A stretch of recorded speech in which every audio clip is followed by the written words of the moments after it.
Good afternoon, friends. Today we're going to start with the forensic medicine lecture. Today we're going to start with who is a witness or a public witness. Public witness, we're going to divide them into a common witness, expert witness, and a hostile witness. Now, who is a common witness? Common witness is someone who has actually seen that crime to be happening. Okay, all the ages are competent. Basically, it's the eyewitness. Okay. Secondly, we have the expert witness. Now, anyone whose opinion is admissible in the court is known as an expert witness. Okay. About this, it's given in 45 section of Indian Evidence Act. All right. And then we have hostile witness. It is someone who turns away from the previous statement. Someone who turns away from the previous statement is the hostile witness. So a public witness is someone who goes to the court to give the evidence. So we understood about the witnesses.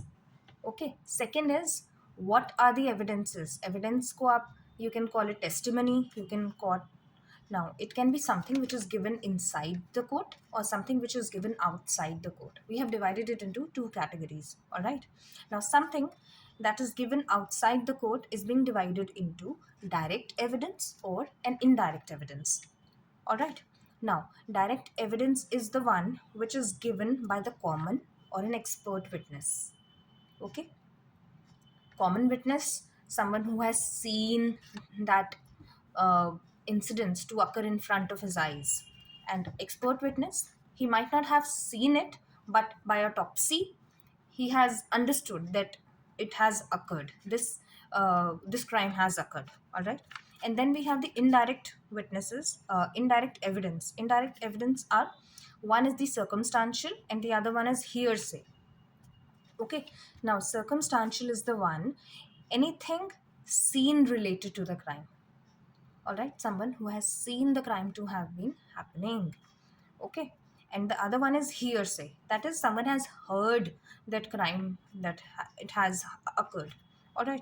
Now, out of these, circumstantial is admissible in the court, while in the hearsay evidence is not admissible in the court. Then we have the evidence which are presented inside the court, which are oral and the documentary. All right. Now, there are few hearsay evidence that become admissible in court. All right. For example, a dying declaration. Okay. And second is res geste. It is basically suni sunai baat, something that was heard by the victim at the time of death. Okay. Now, both presumes that at the time of death, person speaks the truth. All right. That is why these are exceptions to the uh, evidence. Now, we can give an example and we can learn from that. Example number one, Ramesh was presented as public witness and he said that he saw Mohan carrying a knife that day in the same park sometime before the death of the woman and then killing the woman with the same knife. Now, this is an example of direct evidence which is given by an eyewitness. Second, he said he saw Mohan carrying a knife that day in the same park sometime before the death of the woman. He just saw it. Okay? He didn't see crime happening. He just saw that Mohan was carrying the knife that day in the same park sometime before the death of the woman. Now, this is a circumstantial evidence. Okay? It's an indirect evidence. Now, what is the basic difference between the dying declaration and the res geste? Is dying declaration is a written statement by someone. Okay, so it's a documentary one. While res geste is an oral evidence, and oral evidence always has more weightage than the written one. Okay. Now, the next topic that we're going to talk about is uh, there are certain terms which came in our question, like superfetation, superfecundation, okay, twins. Now, what are these actually? Whenever in the question you find that fetuses are of different ages, understand that it is superfetation. Okay. Now, we have three terms: superfetation, superfecundation, and twins. Okay. Now, how we will differentiate between the three? we will differentiate between the three by an example. Now, considering 3 points, that is, does it occur in one menstrual cycle? Now, superfetation is fetuses of different age. Okay, fetuses is of different age, that is of different menstrual cycles. While superfecundation and twins, they're of the same menstrual cycle. All right. Then age of the fetus. Now, since in superfetation they belong to the different menstrual cycles, that is why the age of the fetus will be different. And in superfecundation and in the twins, since they are in the same menstrual cycle, their age will be same. Then the act of coitus. Since in superfetation uh, we have different menstrual cycles, that is why act of coitus will be different. It will be more than one. In superfecundation also it will be more than one, but in twins it will be one only. And fathers, in case of superfetation it can be different and same. In superfecundation it can be different and same, but in twins it will always be same. Okay. Then comes another term, which is posthumous child. Posthumous child is someone whose father has died. All right, paternity is lost. It is not about mother is lost. It's about paternity is lost. And then is superstitious child. It is about a false newborn brought by a female to be a child of a male. Okay, that is a kind of a fictitious child. Now, someone has brought a child that it belongs to you for any kind of monetary benefit or anything like that. All right. Now, next is next we're going to talk about courtroom examination. Okay, it can be direct, it can be cross. Okay, now direct examination is the one which is done by the lawyer who has called for the witness. Okay, and this same witness is being cross examined by the opposite lawyer, that is called as cross examination. Now, during the cross, the witness might find himself to be caught in the cross questions. Then the lawyer who had actually called for the witness can again redirect examination. All right. Now, how will you differentiate between the direct and the cross? Direct is being done by the lawyer who has called for the witness, and cross is being done by the opposite lawyer. It has got no time limit, and leading questions are allowed in cross examination. Okay, and it is something which is done to weaken the evidence. Wherever you find the the word, it is done to weaken the evidence. Understand that it is cross examination. All right. Then we talk about privileged communication, or before that, professional secrecy. Now, it as a doctor, it is our responsibility to maintain secrecy of patient's information. Okay, for like example, you got to know that this patient is HIV positive. You don't have to roam around in the hospital shouting that this person is HIV positive, HIV positive. You have to maintain that secrecy as a doctor. All right. But privileged communication is an exception to professional secrecy. Now, this we can remember by use of a mnemonic, which is civic sin. Okay, CIVICSIN, which is C. When you know that person has done that crime, you know about that, okay, that he has done this crime. C. I, for that if he has some infectious disease. V, if he's suffering from any venereal disease. I, it is in the interest of the patient. All right. C, in the court of law, if patient has filed against the doctor has right to disclose the information. S, servant and employee. For example, there is a taxi driver and he was found to be colorblind. Now, it is the responsibility of the owner to to bring this information to notice that this train driver is night blind and he must not be allowed to do the same work. I, in the interest of the patient again. I is the self-interest, and N if he's suffering from any notifiable disease, which could be COVID, yellow fever, etc. All right.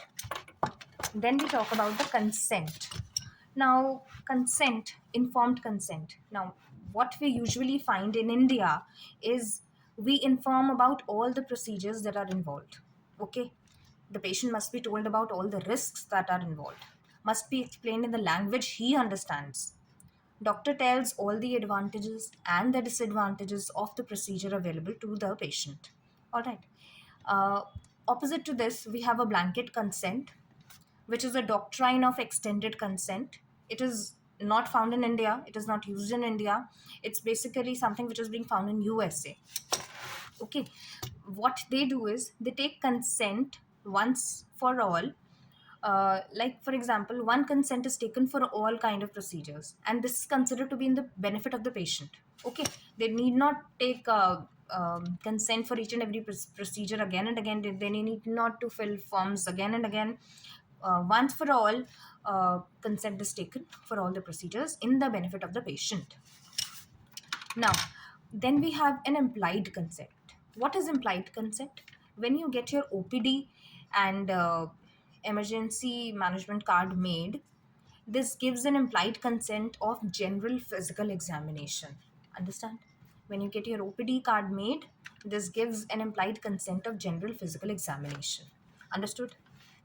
Then we're going to talk about what are the 6 A's of unethical act or the infamous conduct. These are alcohol, addiction, advertisement, abortion, association, which is covering an unqualified person to do your job, and adultery. Now, adultery, it was considered to be an offense from 1860 to 2018 under 497 Act, but it's no more an offense for the general population, but for doctors it's still an offense. Okay, how will you understand that? uh, Suppose there is H1, husband 1, and wife 1, and husband 2 and wife 2. Okay, now we consider that husband 1 is suffering from Fregoli syndrome, which is basically uh, a delusion of considering a stranger being identified as a familiar one. Okay, and he started identifying neighbor's wife to be his own wife. Okay, while that wife too is suffering from Othello syndrome, where there is a delusion of infidelity, that my spouse is unfaithful to me.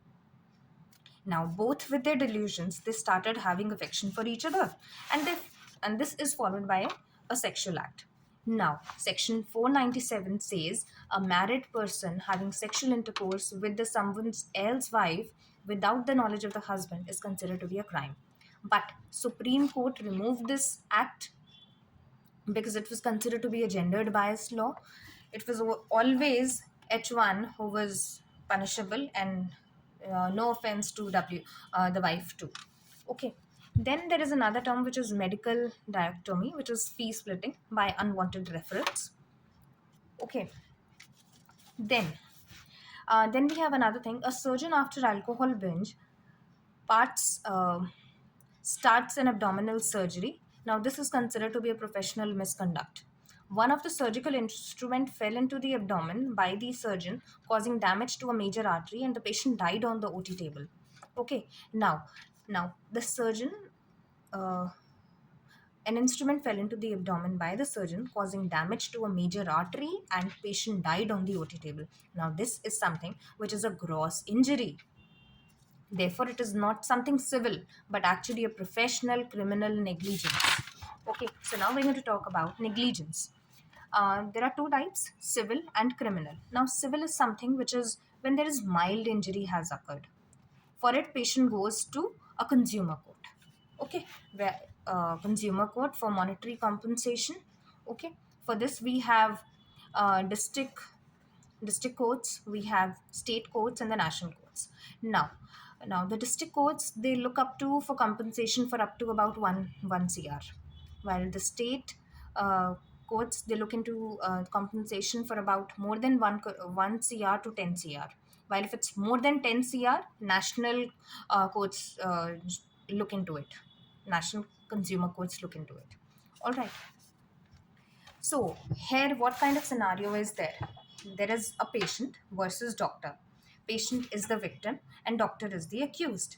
Now, here, according to our Indian laws, accused is innocent until found guilty. Therefore, the burden of proof always falls on the victim, as they are alleging the doctor has done it. All right. So the onus or the burden uh, of proof always falls on the victim or on the patient itself.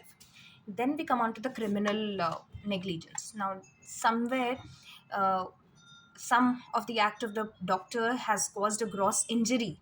Okay, then the patient goes to the police station, and case runs as state versus doctor. Now, the state court provides lawyer to the victim, try to prosecute doctor, but here the burden lies on the state. Okay. Now, what are the exceptions to the 4 Ds of negligence? What are the 4 Ds of negligence? Duty owned to the patient, dereliction, not performing the duties, direct cause of damage, and the damage occurred. All right. For example, in negligence cases, patient come to the doctor, you said I will treat you, you owned to the patient, okay, but now you're not following according to the medical standards. That is a kind of dereliction, that is, which becomes a direct cause of damage to the patient. Okay, now there are 4 exceptions to these 4 Ds of negligence, which are the IPC section 336, which says, example, doctor is using infected HIV needles in a non-HIV case. Okay, here doctor is about to use. He has not yet used it. Okay, so this is an exception to the 4Ds. Okay, now while you see the case of criminal negligence, here we have the role of police station. Okay, the patient goes to the police station. So here we have role of the police. So, what are the options available to the police? Now, here we have 4 sections under the IPC, which are 336, 337, 338, and 304A.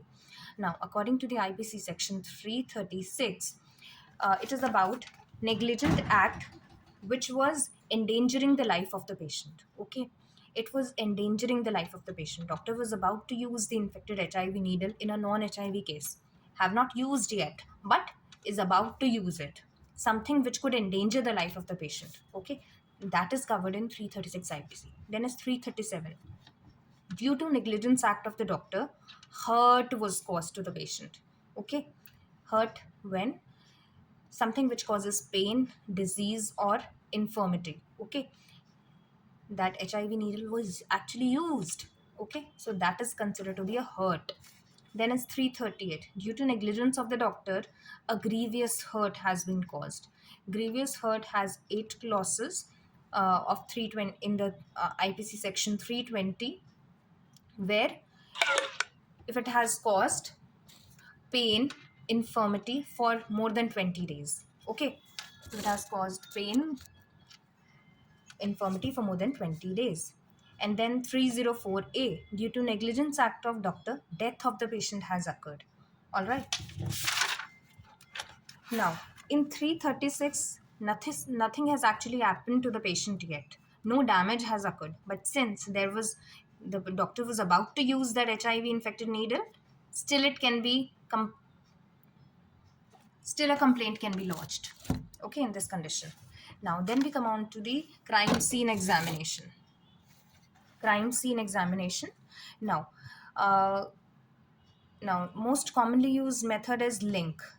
One evidence is being linked to the other. Okay, then is line. It is the most commonly used. Okay, understand that. Link method is to link one evidence to the another. That is a link method, and it's the most commonly used. Then comes the line method, covering the crime scene by line by line, line by line. Then is the grid. Grid is to, earlier you was using the line method, then you actually crisscross it. Okay, it's the most effective technique, but it's most time consuming. Then we come on to the zone method. Now, when crime is in a crime scene is a closed apartment, then you divide that area into a zones, zone 1, 2, 3, 4. Okay, and then is the wheel or the ray method. When there is a large outdoor crime scene, okay, we start from the epicenter and then we move laterally. And then lastly, we have the spiral method. If crime is in relation to water bodies, lakes, ponds, river, outer to inner or inner to outer, that's your choice. And this is how we go about it. So this was today's lecture. If you like it, kindly subscribe to my channel. Thank you.